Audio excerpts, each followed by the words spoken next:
How do you survive in a world where even water has turned to stone? The Great Plains and northern forests of North America became silent, frozen spaces in winter.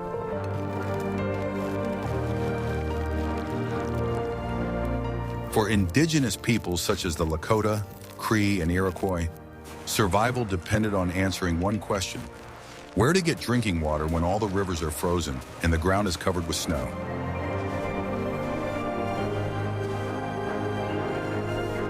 Their methods were not just ingenious, they were the basis of their existence in this harsh world.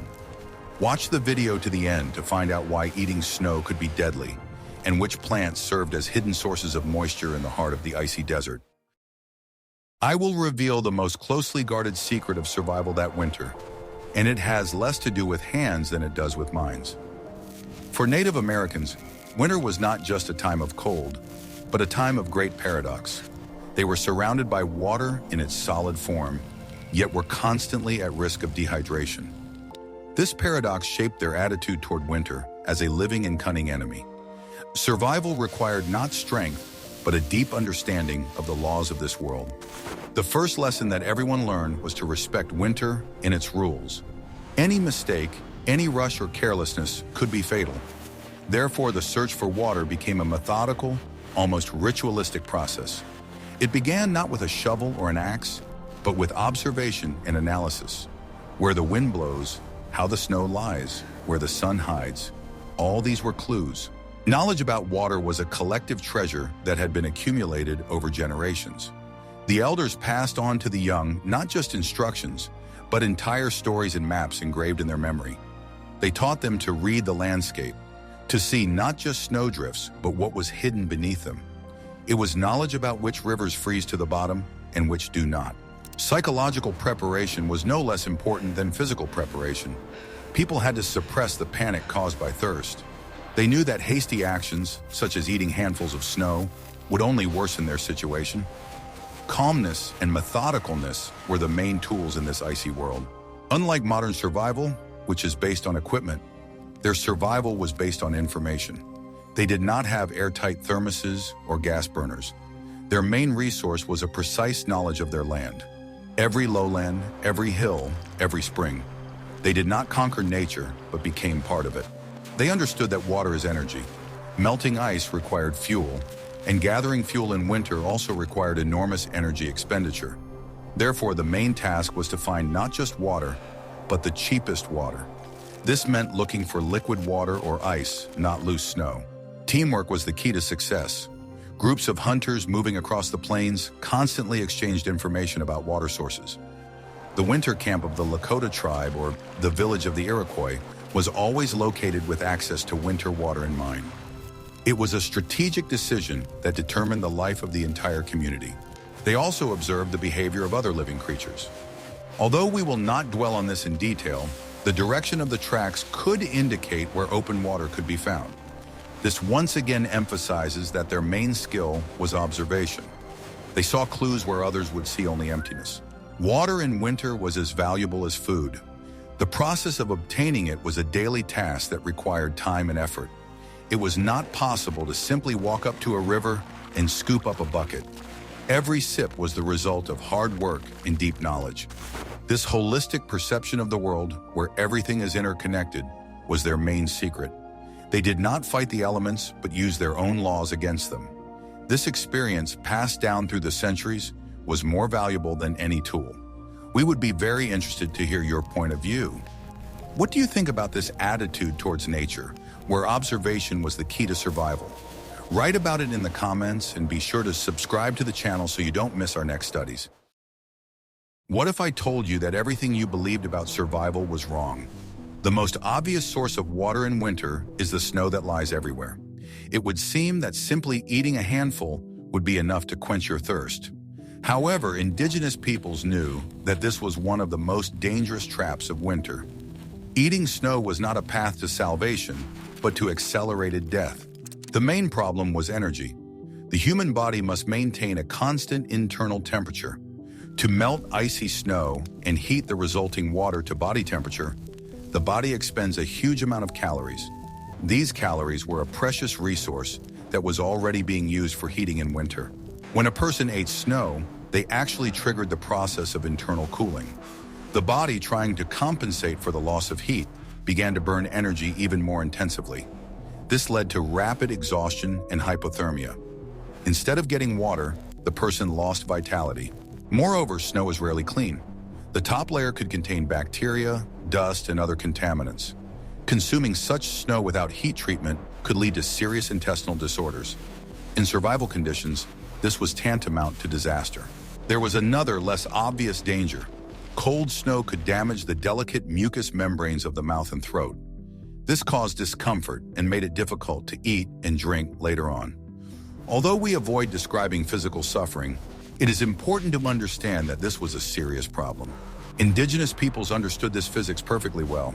They taught their children never to eat snow to quench their thirst. It was one of the first rules of survival. Water could be obtained from snow, but only in one way, by melting it. Snow is also very inefficient in terms of volume. Loose, fluffy snow consists mainly of air. To get 1 mug of water, it was necessary to melt 10 or even 20 mugs of snow. This required a large container and a considerable amount of time. They preferred to use dense packed snow, or even better, ice. Ice is much denser and contains more water per unit of volume. This meant that less fuel and effort were required to obtain the same amount of water. They also knew which snow to choose. The cleanest snow was not on the ground, but on tree branches or on the tops of snowdrifts. They avoided snow at the foot of trees or in open, windy areas where dirt accumulated. Thus, snow was a resource of last resort. It was only used if it was impossible to find ice or liquid water, but even then, it was never eaten raw. Knowledge of this simple truth clearly separated the survivors from the dead. So what was the safest method for obtaining water from snow? In the next chapter, we will reveal the secret that the peoples of the northern forests have used for centuries. The secret, for which people would pay thousands if they knew about it, lies in efficiency. Simply throwing snow into a pot over a fire was not the best solution.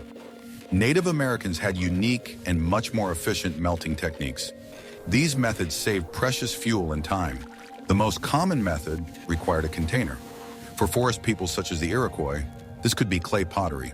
Plains tribes such as the Lakota used skin bags or even bison stomachs for this purpose. These containers were waterproof and ideal for the task. They never filled the container completely with snow and did not place it directly on the fire. If it was a skin bag, it could simply burn through. If it was a clay pot, the snow at the bottom could burn, spoiling the taste of the water before the rest of the mass melted. They always started with a small amount of water or ice. First, they put a little ice or dense snow in the container and melted it. As soon as a small puddle formed at the bottom, they began to add snow in small portions. Water transfers heat much more efficiently than air, so the new snow melted very quickly without requiring a strong fire. One of the most ingenious and unusual methods was the use of hot stones. This method was ideal when there was no fireproof cookware.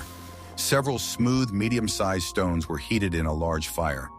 Then they were carefully removed and placed in a skin bag filled with snow or ice. The stones, heated to a high temperature, instantly transferred heat. The snow around them melted, and the process was very fast.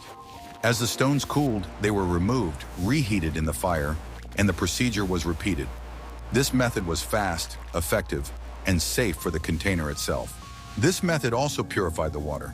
The boiling stones caused the water to boil vigorously, which helped to disinfect it. Thus, they solved two problems at once: melting and purification. It took skill not to burn the bag, but experience came quickly. There was another slower method that did not require fire. It was used on the road when there was no time to build a fire. A small amount of clean snow or ice was placed in a sealed leather bag. This bag was hidden under clothing, close to the body. The warmth of the human body slowly but surely melted the snow. After a few hours, the traveler had a small supply of drinking water.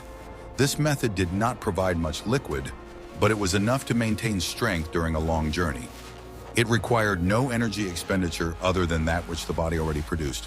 These technologies demonstrate a deep understanding of the laws of physics. They did not simply solve the problem head-on, but sought the most elegant and economical way. Each of these methods had been refined to perfection through centuries of practice.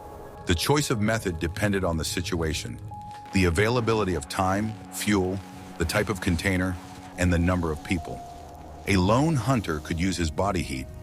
A family in a teepee on the plains or in a longhouse among the Iroquois would use the hot stone method or melt it over a hearth. This demonstrates a deep understanding of the laws of physics based solely on observation. If you find this unique survival technology ingenious, please like this video. Are you ready to learn the truth about what experienced trackers see when they look at ice? For most people, a frozen river is just a flat white surface. For Native Americans, it was a living map full of signs and clues. They could read the river and find what was hidden from the untrained eye: liquid water. First, they looked for places where the current was particularly strong. Fast-moving water does not freeze as quickly as standing water. These could be areas with rapids, rifts, or places where the river narrowed, increasing the speed of the flow. At such points, there were often open areas of water called ice holes. Knowledge of the landscape helped them find such places. Hunters memorized the relief of the river bottom in summer so that in winter they would know exactly where to look. They did not move at random, but purposefully went to points known to them. This knowledge was passed down by word of mouth and was vital. They also paid attention to the bends in the rivers. On the outer steep bank of a bend, the current is always faster and the ice is thinner there. On the inner, gentle bank, on the contrary, the water flows more slowly and the ice freezes in a thick layer. This simple rule often pointed the way to water. The confluence of streams or small tributaries was also promising. Even if the stream itself froze, it brought warmer groundwater. At the point where two streams merged, the ice was often weak or absent altogether. These were well-known and valued places. Steam rising above the river in severe frost was a sure sign of open water. Even a small hole in the ice would steam, and this column of mist was visible from afar. An experienced eye would immediately notice this phenomenon and understand that there was access to liquid there. The color of the ice also spoke volumes. Dark spots on the snow-covered river indicated that the ice under the snow was thin and saturated with water. This meant that liquid water was very close to the surface. They knew that they had to be especially careful in such places. Sometimes the ice formations themselves provided clues. Where water broke through and froze in layers, ice flows formed. This meant that the water source was active. By breaking the top layer of such ice flows, it was often possible to reach the liquid layer. It was like reading a map written by nature itself. What other signs helped them determine the thickness and safety of the ice? In the next chapter, you will learn how the color and sound of ice could save lives. The ability to obtain water was inseparable from the ability to survive on ice. Ice was not only a source of water, but also a deadly trap. Therefore, indigenous peoples developed a whole system for assessing ice safety. They read its color and transparency and listened to its sounds. They knew that the strongest ice was transparent, with a bluish or greenish tint. Such ice forms slowly in calm water and does not contain many air bubbles. It was a reliable support. The darker the ice, the thicker and stronger it was. In contrast, white mat or porous ice was considered unreliable. This type of ice was formed from frozen, water-saturated snow, or as a result of rapid freezing with snow. It was filled with air, fragile, and could not support a person's weight. They tried to avoid it. Gray or dark, almost black ice was the most dangerous. This color meant that the ice was very thin or melted. It was saturated with water and could break at any moment. When they saw such ice, they immediately looked for a detour. The thickness of the ice was a critically important parameter. They did not have rulers, but they had accurate empirical knowledge. They knew how thick the ice needed to be to support one person and how thick it needed to be to support a whole group. This assessment was intuitive, based on years of experience. They used tools to check the thickness. These could be walking sticks, spears, or special ice picks. For subarctic peoples such as the Cree, this was an important tool, similar to a chisel on a long handle. They used it to pierce the ice to assess its thickness. They also listened to the ice. When walking on a frozen lake or river, the ice makes sounds, cracks, hums, clicks. An experienced person could determine the condition of the ice cover by the nature of these sounds. A dull crack was a bad sign, while a clear, ringing sound indicated strength. The tools for extracting water from under the ice were simple but effective. The main tool was the aforementioned ice pick. It was used to drill a hole in the thick ice. This was hard physical work that required patience. The hole was made wide enough to scoop up water with a container. After use, the hole was often covered with snow. This was done both for safety and to hide the water source from prying eyes. What I am about to show you was hidden from the eyes of most people because these sources were not marked on maps.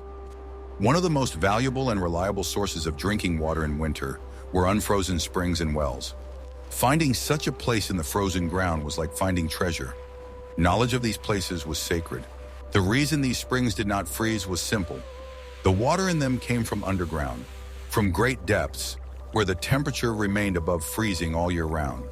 This geothermal heat prevented the water from freezing even in the harshest frosts. The water in such springs was clean and did not need to be boiled. Finding such a spring was not easy. In winter, they were often hidden under a deep layer of snow. However, there were sure signs that gave away their location. The most important sign was steam.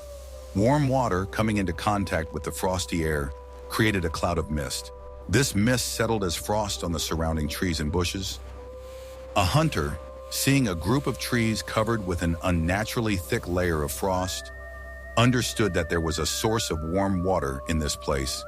It was a beacon visible from afar. The snow cover in such places was also different. Around the source, the snow was melted or completely absent. This created a thawed patch in the middle of the snowdrifts. Often, green grass grew around such patches, even in the middle of winter. Indigenous peoples memorized the location of such springs during their summer expeditions.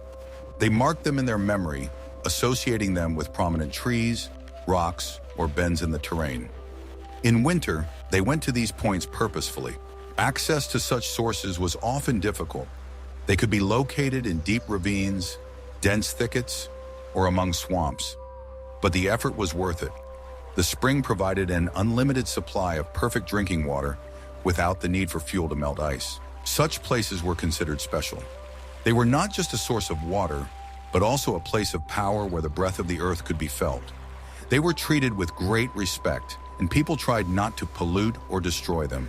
For peoples living in wooded areas, such as the Iroquois or the Athabascans, these springs were the basis of their winter water supply. Their villages and camps were often located within reach of such sources. This was an important strategic advantage. Even on the Great Plains, where the landscape was more open, there were springs. The Lakota and Cheyenne tribes knew about such places in the hills or river valleys. This knowledge was part of their survival during long winter migrations. These places were true oases of life in the middle of winter. What other sources of moisture did the forest provide them? In the next chapter, we will talk about living reservoirs of water that grew right out of the ground. The forest was not just a source of firewood and shelter. It was a living reservoir capable of quenching thirst. The peoples of the eastern woods and subarctic had a deep knowledge of botany. They knew how to find moisture in trees and plants themselves when other sources were unavailable. One of the most famous, albeit seasonal sources was the birch tree. The peoples of the Northeast, such as the Iroquois, knew that even in winter there was moisture in the birch. Of course, the main sap harvest took place in early spring, but even in winter it was possible to obtain a little liquid. To do this, a small cut was made in the bark. Although the sap did not flow as abundantly as in spring, moisture was still released. It could be collected or simply drunk from the cut. This water was clean and had a pleasant, slightly sweet taste. Another important source was not so much the drink itself as the way it was prepared. It was pine needle tea. To make it, young pine or spruce needles were collected. They did not provide water on their own, but they turned melted snow into a useful drink. This method was important for two reasons. First, the hot drink warmed the body from the inside, which was critically important in the cold. Second, pine needles contained large amounts of vitamin C. This was a powerful means of preventing scurvy, a disease common in winter due to the lack of fresh plants. Some types of trees, such as maple, could also produce sap. The technology was similar to that used for birch. This knowledge made it possible to obtain not just water, but a nutritious liquid that sustained strength. This was especially important during periods when food was scarce. They also used the moisture contained in certain types of moss. Sphagnum moss, which often grows in swamps, is capable of absorbing and retaining enormous amounts of water. Finding such moss under the snow, it could be squeezed to obtain clean water. Geography determines survival strategies. The methods of obtaining water used by the tribes of the Great Plains, such as the Lakota or Cheyenne, differed significantly from those used by the peoples of the eastern forests, such as the Iroquois. Differences in landscape, vegetation, and climate dictated their own rules. The tribes of the Great Plains lived in open, windy terrain. In winter, their main enemies were the biting wind and deep snowdrifts. Their main source of water was frozen rivers and streams. They were masters at reading the ice and finding open water. They had less access to firewood than forest dwellers.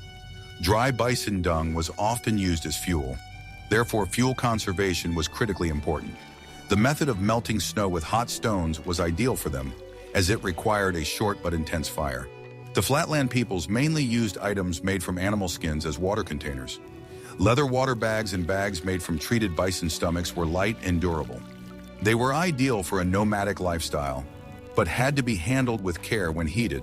In contrast, the peoples of the eastern woodlands, such as the Iroquois, lived in a different world. They were surrounded by dense forests, which gave them two main advantages: an abundance of firewood and protection from the wind. This made the process of melting snow less energy intensive. They lived more sedentary lives in large, long houses. This allowed them to use heavy and fragile clay pots. A clay pot could be placed directly over the hearth and used to slowly melt snow or ice without fear of burning it. Forest peoples also had access to botanical water sources. Knowledge of birch sap, coniferous teas, and mosses was part of their everyday life. The forest fed and watered them even in winter. They also had a better chance of finding unfrozen springs. The dense forest and deep snow cover served as natural insulation, protecting the ground from deep freezing. Springs in the forest froze much less often than on open plains. If it was cold on the plains and in the forests, in the subarctic, the land of the Cree and Athabascan peoples, it was a veritable ice age. Winters here were long, dark, and incredibly cold. Obtaining water in such conditions was a daily challenge that pushed the limits of what was possible. In these regions, rivers and lakes froze to great depths, often several meters. Finding open water was almost impossible. The only reliable sources were ice and snow. But even here there were nuances. The peoples of the subarctic almost always preferred ice to snow. Ice was their main source. It is much denser, and significantly less of it was needed to obtain the same volume of water. This was a clear saving of energy and fuel. The main tool for obtaining water was a powerful ice pick. It was not just a spear, but a heavy tool capable of breaking through thick ice. Every man carried such a tool with him. The process was laborious. A person would methodically drill a hole in the ice of a lake or river for hours. The depth of the freeze was such that it took a long time, but the result was worth it. Under the thick layer of ice was clean, liquid water. These holes were highly valued. They were often kept in the same place throughout the winter. Every morning they had to be cleared of ice that had frozen overnight. Barriers were built around the holes out of snow to protect them from the wind and snowdrifts. Melting ice was also a common practice. They brought large pieces of clean ice into their homes. The ice was chopped into pieces and melted over the hearth in stone or wooden containers using the hot stone method. Snow was used less often, but it was also in their arsenal. They took clean, dense snow from deep drifts, avoiding the dirty top layer. The melting technique was the same as that used by other peoples. They always started with a small amount of water. Obtaining water was only half the battle. An equally important task was to preserve and transport it without allowing it to freeze again. To do this, indigenous peoples used a variety of ingenious containers. As already mentioned, the most common containers among the plains tribes were wineskins. They were made from carefully processed hides or the internal organs of large animals. These containers were light, unbreakable, and spacious. Forest peoples, in addition to clay pots, widely used containers made of birch bark. The Iroquois and other tribes of this region were masters of bark weaving. They created waterproof boxes and buckets that were very light. During winter migrations, the main problem was water freezing on the way. To avoid this, water was carried as close to the body as possible. Small water skins were hidden under fur clothing. Body heat prevented the liquid from turning into ice. If there was a lot of water, it was transported in large containers. In this case, they tried to insulate them. The container could be wrapped in several layers of fur skins. This worked like a thermos, slowing down the freezing process. Sometimes, if the journey was long, they deliberately allowed the water to freeze partially. The ice crust on the walls served as an additional insulator, keeping the liquid water in the center. Before use, the ice was simply broken through. But the most important thing was not equipment, but knowledge. All these skills and technologies were not innate. They were the result of thousands of years of experience, trial and error. The transfer of this knowledge was the basis for the survival of the culture. We have only covered a fraction of the ingenious methods that Native Americans used to obtain drinking water in the harshest winter conditions. From melting snow with hot stones to reading maps of unfrozen springs, their survival depended on a deep, almost intuitive understanding of the world around them. This is a legacy of observation and adaptation. What other aspects of Native American life would you like to see in future videos? Suggest your topics in the comments. And don't forget to subscribe to our channel so you don't miss our next investigations.